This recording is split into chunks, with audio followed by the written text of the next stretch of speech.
এইবাৰ মেট্ৰিক আৰু higher secondary pass কৰা ছাত্ৰ ছাত্ৰীসকলে লাভ কৰিব 10,000কৈ টকা। ক্লাছ 9-10ত পঢ়ি থকা ছাত্ৰ ছাত্ৰীসকলে লাভ কৰিব 3,000কৈ টকা। যদি ছাত্ৰ ছাত্ৰীসকলে এই স্কলাৰশ্বিপত এপ্লাই কৰে, 1 জুনৰ পৰা আৰম্ভ হ'ব অনলাইন প্ৰক্ৰিয়া। 29 মে তাৰিখত অহা নটিচত দেখুওৱা হৈছে এই 10,000 টকাটো কোনে কোনে পাব, এলিজিবিলিটি ক্ৰাইটেৰিয়া কি হ'ব, ডকুমেণ্টছ কি লাগিব আৰু লাষ্ট ডেট কেতিয়া, সকলোখিনি কথা পাতিম এইটো ভিডিঅ'ত। আৰু ভিডিঅ'টো লাষ্টলৈকে চালে বুজিব পাৰিবা। যিসকলে এতিয়ালৈকে আমাৰ এই চেনেলটো ছাবস্ক্ৰাইব কৰা নিশ্চয় ছাবস্ক্ৰাইব কৰি ৰাখিবা, আৰু যদি ফেচবুকত চাই আছা তেনেহ'লে ফ'ল' কৰিবা। ছাত্ৰ ছাত্ৰীসকল, তোমালোকে ইয়াত নটিফিকেশ্যনটো চাব পাৰিছা। ইয়াত দুটা স্কিম দিয়া আছে। নম্বৰটো হৈছে পাৰ মেট্ৰিক স্কলাৰশ্বিপ। মেট্ৰিক স্কলাৰশ্বিপত এপ্লাই কৰিব পাৰিব ক্লাছ 9ৰ পৰা 10লৈকে পঢ়ি থকা ছাত্ৰ ছাত্ৰীসকলে। ইয়াত ছাত্ৰ ছাত্ৰীসকলে পাব এবছৰত 3,000 টকা। নম্বৰত দিয়া আছে চিমন সিং সৰু special post matric scholarship. Simon Singh সৰু স্কলাৰশ্বিপত এপ্লাই কৰিব পাৰিব যিসকলে মেট্ৰিক আৰু হায়াৰ ছেকেণ্ডাৰী পাছ কৰিছে, সেইসকল ছাত্ৰ ছাত্ৰীয়ে ইয়াত এপ্লাই কৰিব পাৰিব। এই স্কলাৰশ্বিপত এপ্লাই কৰা ছাত্ৰ ছাত্ৰীসকলে লাভ কৰিব 10,000কৈ টকা।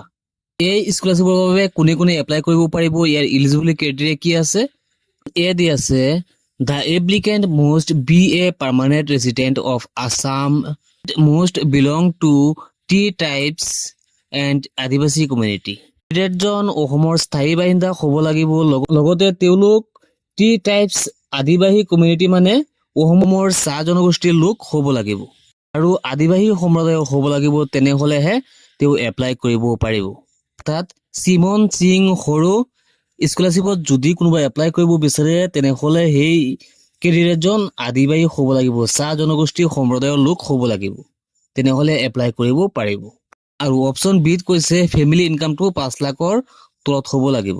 আৰু ইয়াৰ বাবে এপ্লাই ডেটটো হৈছে একেবাৰে তলত তোমালোকে চাব পাৰিছা 1st day of June 2025, অৰ্থাৎ জুন মাহৰ প্ৰথম দিনাখনৰ পৰা এইটো আৰম্ভ হ'ব আৰু শেষৰ তাৰিখটো লাষ্ট ডেটটো হৈছে 16 day of July 2025। জুলাই মাহৰ 16 তাৰিখত হৈছে লাষ্ট ডেট। আৰু এই নোটিচটো আহিছে 30/5/2025ত এই নোটিচটো আহিছে। এতিয়া কথাটো হ'ল এই স্কলাৰশ্বিপত এপ্লাই কৰাৰ বাবে কি কি ডকুমেণ্টছ লাগিব। List of documents to be uploaded. Upload কৰিবলগীয়া নথি পত্ৰৰ তালিকাখন ইয়াত আহি গৈছে। 1 নম্বৰত আছে original copy of birth certificate, SSLC admit, SSLC pass certificate. ইয়াত উল্লেখ কৰিছে জন্মৰ প্ৰমাণ পত্ৰ, SSLC এডমিট কাৰ্ড আৰু SSLC পাছ চাৰ্টিফিকেট। ইয়াৰ তিনিটাৰ পৰা যিকোনো এটা হ'লেই হ'ব। 2 নম্বৰত আছে original copy of da SSLC marksheet, SSLC মাৰ্কশ্বিটটো হ'লেও হ'ব। লগতে আছে original copy of da caste certificate, জাতিৰ প্ৰমাণ পত্ৰটো লাগিব। 4 নম্বৰত আছে এডমিশ্যন ৰিচিপ্ট, য'ত তোমালোকে নতুনকৈ এডমিশ্যন লৈছে সেই এডমিশ্যন লোৱাৰ সময়ত যিটো ৰিচিপ্ট আছে সেই ৰিচিপ্টটো লাগিব। তাৰপিছত আছে 5 নম্বৰত original copy of the Aadhaar card, Aadhaar কাৰ্ডৰ মূল কপিখন লাগিব।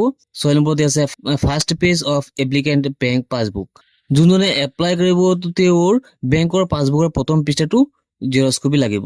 এই স্কলাৰশ্বিপটো চাহ জনগোষ্ঠী আৰু আদিবাসী ছাত্ৰ ছাত্ৰীসকলৰ বাবেহে মাত্ৰ। আজিৰ ভিডিঅ'টো এইখিনি আছিলে, লগ হ'ব নেক্সট ভিডিঅ'ত।